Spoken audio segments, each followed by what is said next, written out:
வாங்க எங்கள் அம்மா வீட்டு குலதெய்வ ஃபங்க்ஷன் எப்படி இருக்குது, இது எதுனெல்லாம் ப்ரொசீஜர் பண்ணுறாங்கன்னு பார்க்கலாம். உங்கள் வீட்டு குலதெய்வ ஃபங்க்ஷன் எப்படிலாம் நடக்கும், நீங்கள் என்னென்னலாம் பண்ணுவீங்க, எத்தனை நாள் விரதம் இருப்பீங்க, உங்கள் கோயில்ல எல்லாம் பூஜை குடை தூக்குற வழக்கம் இருக்கா, அப்படி பூஜை குடை தூக்குனீங்கன்னா அதுக்குள்ளே என்னென்ன பொருளெல்லாம் வைப்பீங்கன்னு கமெண்ட் பாக்ஸில் கமெண்ட் பண்ணுங்கள். ஃப்ரெஷ்ஷாக பாலப்பூ அப்போ தான் பிரித்து கூடையில் வைக்கும்போதே அந்த கூடை நிறக்க பார்க்கவே அழகாக இருந்தது. நெற்கதிர் பார்க்கும்போதே அழகு. அந்த நெற்கதிருங்கும்போது அது மாதிரியே இருக்கிற இந்த தேங்காய் மரத்தில் இருக்கிற பாலப்பூ பார்க்கவும் அப்படி தான் இருக்கும். நெற்கதிர் மாதிரி தான் இருக்கும். ஆனால் வந்துட்டு சூப்பராக இருக்குது. பூஜை கொடையை எடுத்துகிட்டு கோயில் வீட்டுக்கு கிளம்பியாச்சு. என்ன வந்து ஃபோனில் பார்த்துட்ருக்கேன்னு நினைக்கிறீங்களா? வீட்டுக்கு தேவையான பொருள் தீர்ந்து போச்சுங்க. அதை வாங்குறதுக்கு ஒரு ஆப் பார்த்துட்ருக்கேன். This video sponsored by Bymot. இந்த ஆப் வந்துட்டு ப்ளே ஸ்டோரில் அவைலபிளாக இருக்குது. நீங்கள் டவுன்லோட் பண்ணி பர்ச்சேஸ் பண்ணி பாருங்கள். டிஸ்கவுண்ட்டும் இருக்கும். நாம் வாங்குகிற ரெகுலர் ப்ராடக்ட் தான், எப்பயும் வாங்குகிற பிராண்டட் தான். எல்லா பொருளுமே இருக்குது. நீங்கள் வாங்கி பார்த்துட்டு குவாலிட்டி எப்படின்னு இருக்குன்னு கமெண்ட் பாக்ஸில் கமெண்ட் பண்ணுங்கள். பூஜை வீட்டில் கொண்டு போய் பூஜை கூடயே இறக்கினதுக்கப்புறமா சாமிக்கு அலங்காரம் பண்ணுறத போய் வேடிக்கை பார்க்க போயிட்டோம். இது வந்து பந்தம் வச்சுருக்காங்க பார்த்தீங்களா, அவ்வளோ பந்தம் இருக்குன்ட்டு. பந்தம் ஆட்டம்னு ஒன்று ஆடுவாங்க. அது என்னோடய ஷார்ட்ஸ் வீடியோவில் இருக்கும், நீங்கள் வேணால் போய் பாருங்கள். சாமியோட அலங்காரத்தெல்லாம் பார்க்கும்போது ரொம்ப அந்த தேவதை, குட்டி தேவதை பார்க்க அழகாக இருந்தாங்க. கண்கொள்ளா காட்சியாக இருந்தது. இந்த கருப்பு சாமியும் பார்க்கவே ரொம்ப கம்பீரமாக சூப்பராக இருந்தார். இதெல்லாம் முடிச்சதுக்கப்புறமா வடம் தேருன்னு சொல்லுவாங்க. அந்த தேருக்கு வந்துட்டு கலசத்தை பொருத்தி, அந்த கலசத்தை பொருத்தும் போதே ரொம்ப மெய் சிலிர்ப்பாக இருந்தது.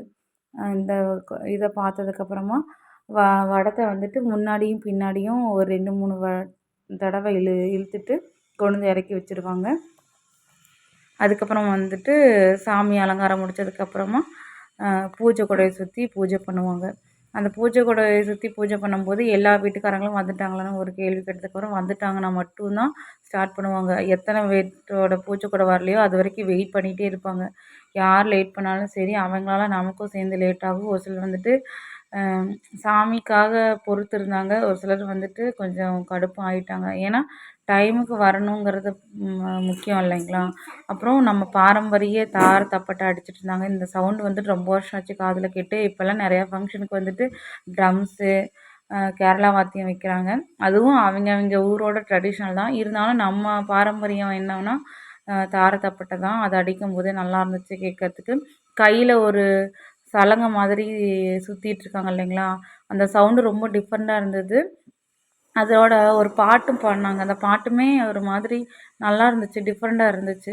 அடுத்தது சாமியெல்லாம் அலங்காரம் பண்ணிவிட்டு ஊர்வலம் சுற்றி வரத்துக்காக ரெடி ஆயிடுச்சு. இந்த ஊர்வலம் சுற்றும்போது பூஜை கூடையும் நிறையா ஊர்வலம் பின்னாடி போகும்.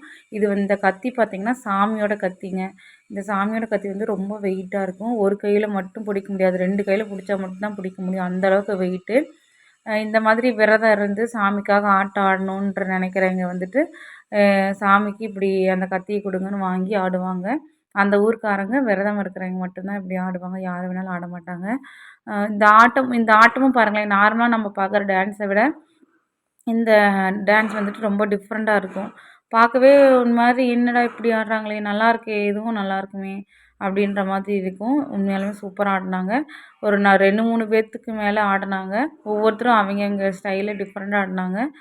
கத்தியோட வெயிட் வந்துட்டு பயங்கரமாக இருந்துச்சு. எப்படிலாம் ஆடுறாங்கன்னு நானே ஆச்சரியப்பட்டு நின்று சூப்பராக வேடிக்கை பார்த்துருந்தேன். சாமி ஊர்வலத்துக்கு ரெடி ஆயிடுச்சு.